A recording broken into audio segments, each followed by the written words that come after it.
여러분 안녕하세요. 후수파파입니다. 오늘도 구독자분 질문을 가져왔는데요. 이분은 53세의 공인중개사입니다. 8년 전에 자격증을 취득해서 사전 준비 없이 바로 창업을 하셨고 2년 만에 접으셨다고 하네요. 당시에 실무에 대해서 아는 게 너무 없으셨고 컴퓨터 활용도 좀 어려웠고 이래저래 좀 버거웠던 것 같습니다. 그게 벌써 6년이 되었는데 지금 다시 시작하면 잘할 수 있을까요? 이런 질문 내용이에요. 한번 실패한 경험이 있으셨기 때문에 다시 도전하시는 것에 여러 가지 걱정이 많이 되시는 것 같아요. 당연히 걱정이 되겠죠.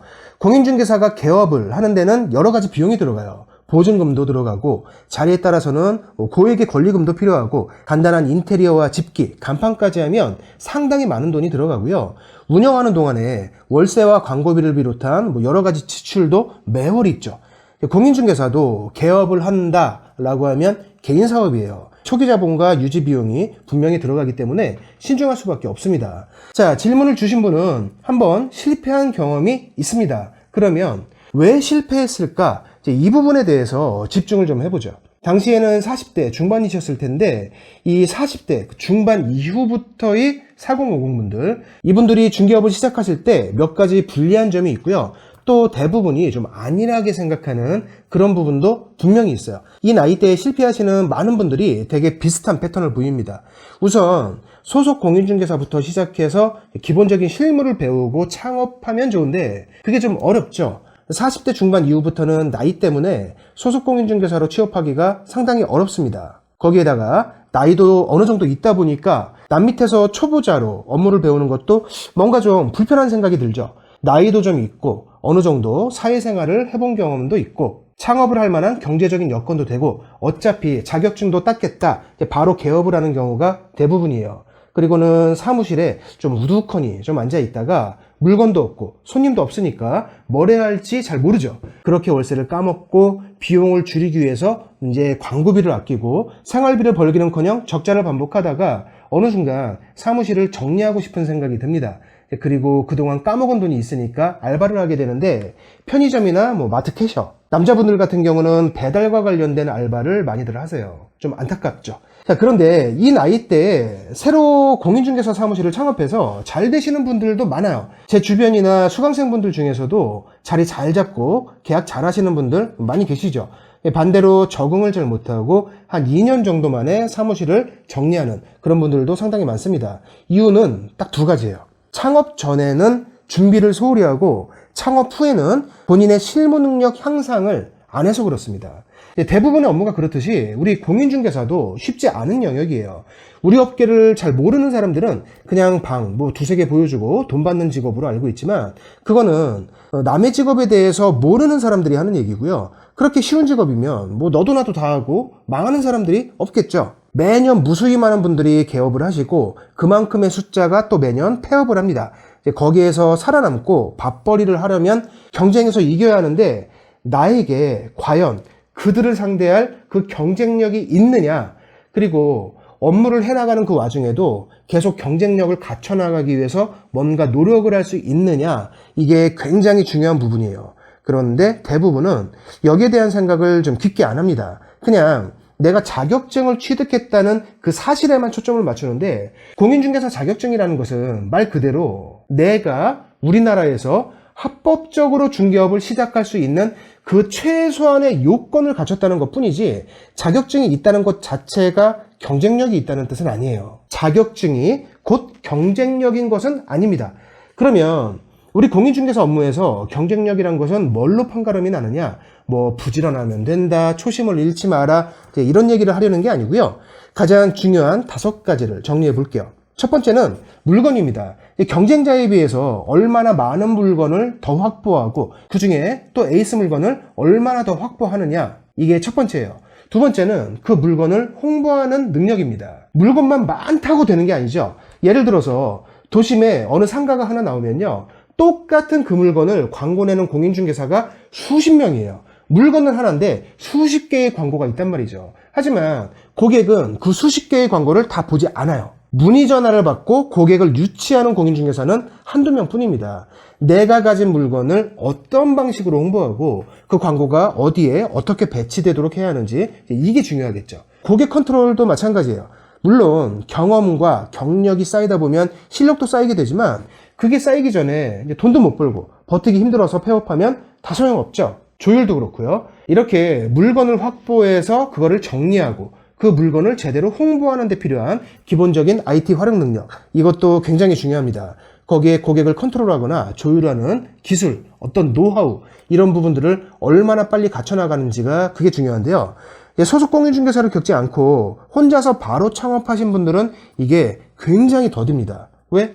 자격증을 취득할 때 학원이나 책에서 배웠던 것들과는 실무가 너무나 다르니까. 공인중개사 시험은 워낙 많은 사람들이 응시하기 때문에 대부분을 떨어뜨리는 데 초점이 맞춰져 있지 현장에서 실무를 정말 잘하는 사람들을 가려내는 그런 시험이 아니에요. 설사 진짜로 만점을 받아가지고 대한민국 1등으로 장원급제를 해서 그렇게 자격증을 취득했다 하더라도 현장에 나오면요, 공과금을 정산한다거나 광고 사진을 편집한다거나 이런 아주 기본적인 것들도 하지 못합니다. 특정한 상황에서 고객을 어떻게 케어하거나 끌고 가야 하는지 이런 것도 모르죠. 자격증 공부할 때 이런 것들은 전혀 배운 적이 없으니까. 그래서 창업 초반에는 비록 깨져보더라도 최대한 빨리 경험치를 쌓아야 하고요. 내가 뭘 모르고 있는지를 깨달은 다음에 그걸 보충해 나가는 것이 필요해요. 그게 안 된다면 사무실에 가만히 앉아 있다가 시간이 지나면 폐업하는 수순을 밟게 됩니다. 내 스스로는 뭐가 뭔지 모르겠다 싶으면 다른 고수들의 경험치를 빨리 습득할 수 있도록 노력을 하셔야 돼요. 즉, 여태까지는 이론을 공부했으니까 이제부터는 현장 실무를 다시 공부하는 그 시간과 노력을 들이셔야 합니다. 이건 반드시 필요한 거예요. 여기에 대해서 좀 더 얘기하고 싶은 것이 있는데 듣는 입장에 따라선 또 강요홍보하는 것처럼 그렇게 보일 수 있어서 불편하니까 생략하고, 앞에서 IT 활용에 대한 얘기를 했는데요. 우리 40대 중후반 그 이후의 공인중개사들이 필수적으로 활용할 줄 알아야 하는 것들 몇 가지만 살펴볼까요? 우선 문서 작성 능력이 당연히 있어야겠죠. 한글 파일로 문서를 만드는 능력은 아주 기본이고요. 이걸 못하시는 분은 없을 거라 생각해요. 거기에 파워포인트도 거의 필수라고 보시면 되는데, 실무를 하다 보면 고객분들께 자료를 만들어서 드려야 하는 경우가 더러 생깁니다. 특히 상가나 사무실에서 좀 고가의 임대차 계약을 진행하거나 매매 계약을 전문으로 진행하시려면 투자자들 상대할 때 거의 필수라고 보셔야 하고요. 요새는 파워포인트를 못하더라도 대체할 수 있는 것들이 있는데, 아래 보시면 망고보드나 미리캔버스가 있어요. 이런 웹페이지나 앱들이 요새는 정말 잘 되어 있죠. 굉장히 직관적이고 쉽지만 또 이것도 원활하게 사용하시려면 약간의 공부를 하셔야 해요. 그래도 파워포인트보다는 훨씬 쉽습니다. 또 중요한 게 이제 엑셀이 있죠. 엑셀도 기본적인 사용법은 아셔야 하는데 이걸 가지고 이제 함수를 써서 뭘 계산하고 이런 게 필요하진 않아요. 엑셀을 가장 많이 활용하는 게 이제 매물장, 그리고 고객관리 노트. 매물장이나 고객관리 노트는요, 무료 앱들이 지금 많이 개발되어 있지만 뭔가 나에게 딱 맞지가 않아요. 본인이 편하게 사용하려면 엑셀을 사용해서 직접 만드시는 것이 좋습니다. 여기서 한 발 더 나아가서 스프레드시트를 활용할 줄 안다. 그러면 너무 좋죠. 스프레드시트가 엑셀의 온라인 버전이라고 생각하시면 거의 비슷한데, 매물장, 고객관리 노트 이런 것들에 많이 활용됩니다. 사진을 잘 찍는 것도 중요하지만 편집하는 최소한의 기술도 있어야 해요. 똑같은 사진이라도 좀 더 예쁘고 눈에 띄게 만들어서 광고를 하는 것은 그냥 광고하는 것하고 차이가 큽니다. 포토샵을 잘 다루면 좋은데 너무 어렵죠. 최소한 포토스케이프나 비슷한 앱 정도는 사용할 줄 아셔야 해요. 그리고 앞에서 말씀드린 그 망고보드나 미리캔버스, 이제 저는 미리캔버스를 사용하는데 이 정도 사용할 줄 아시면 기본적인 업무들이 굉장히 편해지고 쉬워지고 빨라집니다.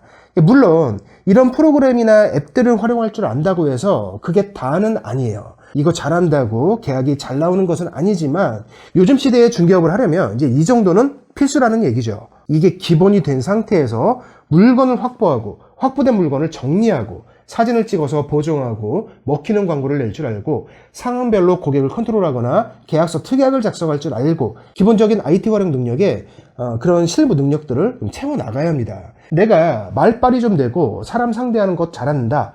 요새는 이것만으로 중개업 잘하기 힘들어요. 기본적으로 매물 정리가 안 되고 내 매물장에서 물건 찾는데 시간 걸리고 자료 하나 만드는데 하루 왼종일 걸리고 그러면 무슨 일이 제대로 되겠어요? 요새는요. 내 매물장을 카카오맵에 연동시켜서 휴대폰으로 내가 보유한 매물을 현장에서 고객과 함께 지도로 보는 시대입니다. 문의 전화가 오면 고객한테 실시간으로 사진 전송하면서 계속 상담을 이어가는 그런 시대예요. 그런데 그냥 사무실 차려놓고 간판 잘 걸어놓으면 알아서 물건이 막 들어오고 알아서 손님이 막 들어오고 그렇게 단순하게 생각하면 안 되겠죠. 자, 정리를 좀 해보겠습니다. 우리 40대 중후반 이상의 그 4050 세대들 인생 2막으로 중개업을 선택하는 분이 많이 계신데요. 그 중에 IT 활용 능력이 좀 떨어지는 분들이 계세요. 최소한 앞에서 말씀드린 그 정도는 필수니까 기본적인 사용법을 습득하셔야 하고요. 빠른 시간 내에 다양한 경험을 해보기 위해서 초반에 많이 노력하셔야 합니다. 그래야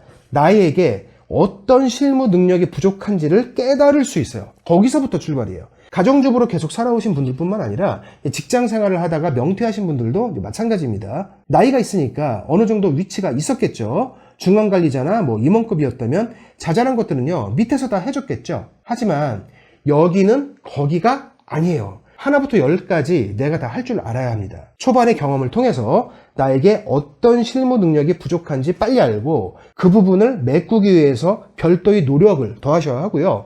이것저것 다 어렵다 싶으면 강의라도 들으세요. 요새는 중개실무에 대한 강의들을 쉽게 접할 수 있습니다. 꼭 제 강의가 아니어도 되니까 타인의 경험치를 내 것으로 가져오는 것에 시간과 노력을 들이시는 것이 훨씬 빨리 가면서 실패를 줄일 수 있는 방법이기도 합니다. 기본적인 IT 활용 능력을 갖추고 초반에 최대한 깨져도 상관없어요. 많이 깨져보고 많이 굴러보고 다양한 경험을 통해서 나에게 부족한 실무 능력이 어떤 것인지를 빨리 깨닫고 그걸 메꾸기 위해서 부단히 노력하자.